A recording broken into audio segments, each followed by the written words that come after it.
જીવવા માટે મરવા કરતા વધુ હિંમત જોઈએ. હું ખુશ રહેવા માંગતો હતો, પણ જિંદગી ખરાબ સપના જેવી થઈ ગઈ. જીવવાની આશા ગુમાવી ચૂક્યો છું. મમ્મી પપ્પા મને માફ કરી દેજો, હું હારી ગયો. મમ્મી પપ્પા મારી ભૂલ થઈ ગઈ, મને માફ કરી દેજો. આ છોકરી મારી જિંદગી બગાડી, હું તેના માટે કંઈ નથી. फैसला करना पड़ता है, पन्ना पलटना है या किताब બંધ करनी है. આ બધા શબ્દો મારા નથી. આવું બધું લખીને આપણા યુવાનો આપઘાત કરી રહ્યા છે, પણ આ માત્ર આપઘાત નથી. આ ભારતના યુવાનોની ખૂટતી સહનશક્તિના ઉદાહરણો છે. આજે વાત કરવી છે આત્મહત્યા જેવો ગુનો અને પાપ તરફ આગળ વધતા આપણા યુવાનોની. જય હિન્દ. BS9 ન્યૂઝ પર આપની સાથે હું છું નિધિ ગઢવી. આપણા દેશમાં ઘણા બધા ધર્મના લોકોની વસ્તી છે. દરેક ધર્મનું પોતાનું એકથી વધુ ધાર્મિક પુસ્તક હોય છે. મોટા ભાગે આ પુસ્તકોનું વાંચન કોઈ ધાર્મિક અથવા માઠા પ્રસંગોમાં થતું હોય છે, પણ ખરેખર આ પુસ્તકો જીવન કેવી રીતે જીવવું એનો પથ પ્રદર્શિત કરે છે, જેને આપણે જીવનના છેલ્લા તબક્કામાં વાંચવાની ભૂલ કરીએ છીએ. અને આ ભૂલે હવે આપણને એ દિવસ દેખાડ્યો છે જેમાં આપણા યુવાનો આપણી જ નજર સમક્ષ આપઘાતો કરી રહ્યા છે અને આપણે કંઈ જ નથી કરી શકતા. ગોંડલથી જે કિસ્સો સામે આવ્યો છે તેના વિશે વાત કરવી છે. ગોંડલના જેતપુર રોડ પર પરિમલ સોસાયટી આવેલી છે. આ સોસાયટીમાં રહેતા 20 વર્ષના યુવાને ગળે ફાંસો ખાઈ લીધો છે. આત્મહત્યા પહેલા અંગ્રેજીમાં સુસાઇડ નોટ લખી અને એમાં લખ્યું કે જિંદગી ખરાબ સપના જેવી થઈ ગઈ છે, હું જીવવાની આશા ગુમાવી ચૂક્યો છું. 20 વર્ષનો આ યુવાન છે ધ્યેય રાદડિયા. પરિવારજનો સગાને ત્યાં છઠ્ઠીના પ્રસંગમાં ગયા હતા. ઘરે પરત ફર્યા ત્યારે ધ્યેયનો મોબાઈલ મળ્યો, પરંતુ એ ક્યાંય ન દેખાયો. એટલે લોકોએ ઉપરના રૂમમાં જોયો અને ત્યાંનું બારણું કદાચ લોક હશે એટલે એને તોડવું પડ્યું. બારણું તોડ્યું ત્યાં તો ધ્યેય ગળે ફાંસો ખાધેલી હાલતમાં ત્યાં મળ્યો. તમે જરા કલ્પના તો કરો કે એ પરિવાર જે હસતો રમતો પ્રસંગમાં ગયો હશે, ઘરે જઈને આ કામ કરશું કે ઓલું કામ કરશું કે આરામ કરશું, આવી બધી વાતો કરતા કરતા ઘરે પાછા આવ્યા હશે અને પોતાના 20 વર્ષના પુત્રને છત સાથે લટકતા જોયો હશે, ત્યારે એમના પર શું વીતી હશે.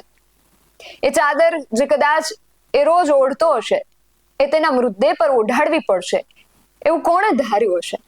અંગ્રેજીમાં લખેલી સુસાઇડ નોટમાં તેમણે લખ્યું છે કે આ જિંદગી મને એક નાઇટમેર એટલે કે એક બિહામણા સપના જેવી લાગી રહી છે, હું જીવવાની આશા ગુમાવી ચૂક્યો છું. એમણે લખ્યું છે કે હું જિંદગીને છેલ્લો મોકો આપું છું.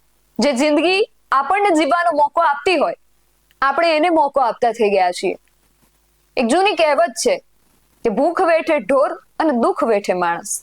જે માણસ હોય તેના પર જ દુઃખ પડે છે, પણ ખબર નહીં કેમ આપણા યુવાનોના ખભા એટલા નબળા થઈ ગયા છે કે લોકો એ દુઃખનો ભાર ઉઠાવી નથી શકતા.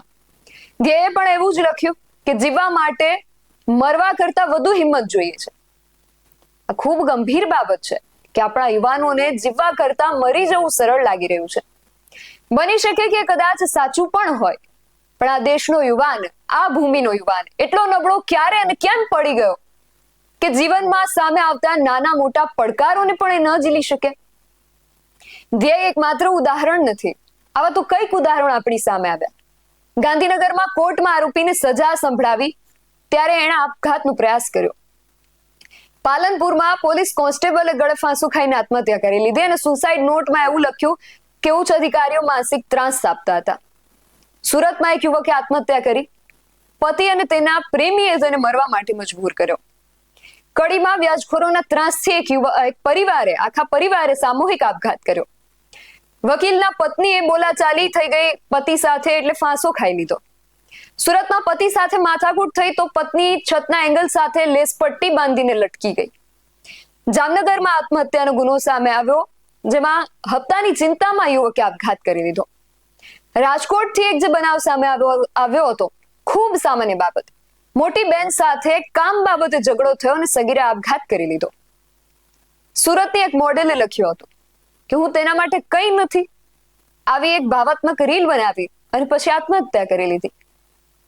રાજકોટનો એક કિસ્સો લગભગ બધાને યાદ હશે કે ઇન્સ્ટાગ્રામમાં ખૂબ વાયરલ એવી તોફાની રાધા નામની એક ઇન્સ્ટાગ્રામ ઇન્ફ્લુએન્સર સ્ટેટસમાં લખ્યું કે ફैसला करना पड़ता है, पन्ना पलटना है या किताब બંધ करनी है.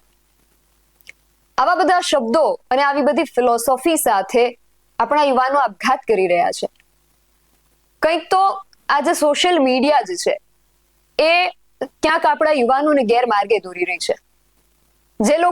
જે બાળકો જે આત્મહત્યા શું છે એ પણ નથી જાણતા, એ આ સોશિયલ મીડિયા કે અન્ય મીડિયાના માધ્યમથી આના વિશે જાણતા થયા છે અને આપઘાત કરતા થઈ ગયા છે. દુઃખ શું છે જે બાલ્યાવસ્થામાં ખબર પણ ન પડે, એ બાળકો એ દુઃખને સહન પણ નથી કરી શકતા અને આપઘાત કરવા લાગ્યા છે. જે નાની બાબત, જે ઠપકો માતા પિતા બાળકોને આપતા હોય છે, એને દુઃખ સમજી બેસે છે અને આપઘાત કરી લે છે. ખાસ આપણે અત્યારે વાત કરી રહ્યા છીએ યુવાનોની. આપણે અત્યારે જે કેસ જોયા એ માત્ર આટલા જ કેસો નથી, આવા તો હજારો કેસ ભારતમાં રોજ બને છે. પરિવાર, પ્રેમ અને લગ્નને કારણે ભારતના 50% યુવાનો આત્મહત્યા કરી રહ્યા છે.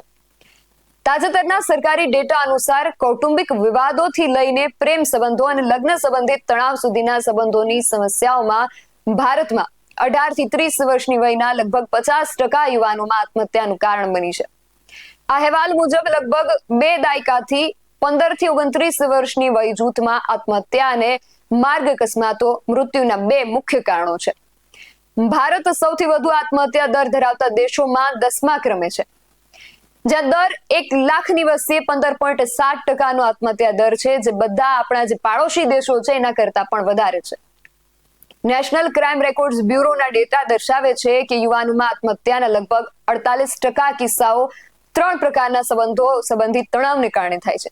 કૌટુંબિક સમસ્યાઓમાં 32.4% જેટલા યુવાનો આત્મહત્યા કરી લે છે, જ્યારે પ્રેમ સંબંધોના કારણે 8% જેટલા યુવાનો આત્મહત્યા જેવું પગલું ભરે છે અને લગ્ન સંબંધિત સમસ્યાઓ જે હોય છે એની અંદર 7.5% જેટલા યુવાનો આત્મહત્યા જેવા પગલાઓ ભરતા થઈ ગયા છે અને 28% કિસ્સા દહેજ સંબંધિત સમસ્યાઓ દ્વારા થાય છે અને આવા કિસ્સાઓમાં આત્મહત્યા દ્વારા મૃત્યુ પામેલા 93% મહિલાઓ હતી. યુવાનોમાં મૃત્યુના તમામ કારણોમાં આત્મહત્યા સતત સૌથી વધુ અને સૌથી આગળના ક્રમે રહી છે. 2020 થી 22માં આત્મહત્યા આ ચાર્ટમાં ખૂબ આગળ રહી. યુવાન સ્ત્રીઓમાં આત્મહત્યાનો કિસ્સો 18.2%, યુવાન પુરુષો 16.3%, એના કરતા સ્ત્રીઓનો જે ટકાવારી છે એ વધુ છે. પણ આપણે આ ડેટામાંથી આત્મહત્યા પાછળના 3 કારણો સમજ્યા: કૌટુંબિક સમસ્યાઓ, પ્રેમ સંબંધો અને લગ્ન સંબંધિત સમસ્યાઓના કારણે આપણા યુવાનો આત્મહત્યા જેવા ગેરમાર્ગે દોરાય છે. પણ આ બધા કારણોમાંથી એક જે કોમન પોઈન્ટ કાઢવો હોય તો એ છે સહનશક્તિ. આપણે આ અહેવાલની જ્યાંથી શરૂઆત કરી હતી, વળી આ વાત ત્યાં જ આવીને ઊભી રહી. થોડી વાર પહેલા જ આપણે વાત કરી, જે કહેવતની વાત કરી કે ભૂખ વેઠે ઢોર અને દુઃખ વેઠે માણસ.